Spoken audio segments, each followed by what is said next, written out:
guys, this is Dave, your mortgageguy.com, and today I'm here with my good friend Trish Gibbs, your Bay Area Houston realtor.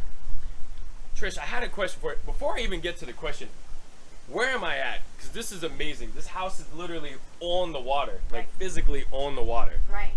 Is it not amazing? It is It's unbelievable. gorgeous. So we are in Nassau Bay, part of the Bay Area, and this is the Val Harbor townhome. So we are lakefront here off of Clear Lake, and it's gorgeous. I mean, it's gorgeous. This is one of the things, well, the biggest thing that I love about the Houston Bay Area is that I'm so close to the water.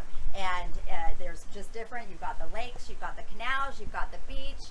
It's just my happy place. Yeah. It's my happy place. And if I can come to work, like this is what I get to do. I'm like, oh, I'm doing an open house today. Look at my office. It's a beautiful, it's a good life. I want this office. Yes, That's right, what I want. right? Okay, so back to the question. Now and then I'll hear a seller say, well, we know it's worth 260 as an example, but let's list it at 290 and see what happens, right? Is that really the best thing to do? No.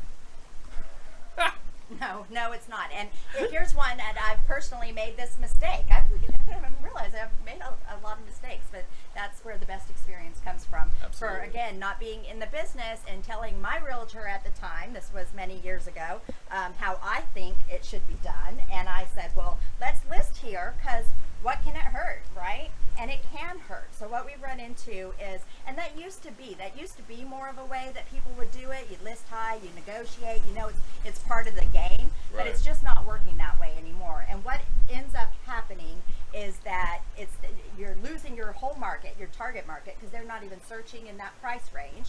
Nope. You're outpricing yourself, and by the time you drop your price and get into the search market of your demographic, they're seeing that it's been days on the market 100 days, or you know, and they're going, well, what's wrong with Something's that wrong house? with the house, You yep. know, it's just sitting there, and so then they're not interested. So it kind of just statistically, that house that starts high ends up selling for less than it would have sold if they had. No way. Yep. Really? Absolutely. Yep. So you'll end up going low, trying to recapture the market, where if you come in right at where you're supposed to be, you know, competitive, and they're, you know, and it takes a lot of the game out of the negotiating. You know, it's like, here are my cards on the table. Here's what I can do. What can you do? And let's make a deal. You know, it doesn't need to be all the back and forth. Those days are gone.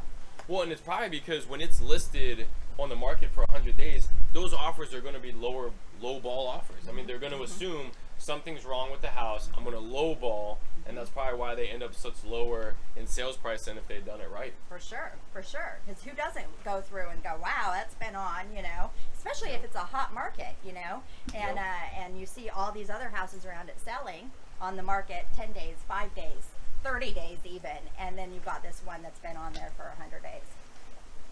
That was awesome. I didn't know that part about the statistics. That's why Trish is the expert.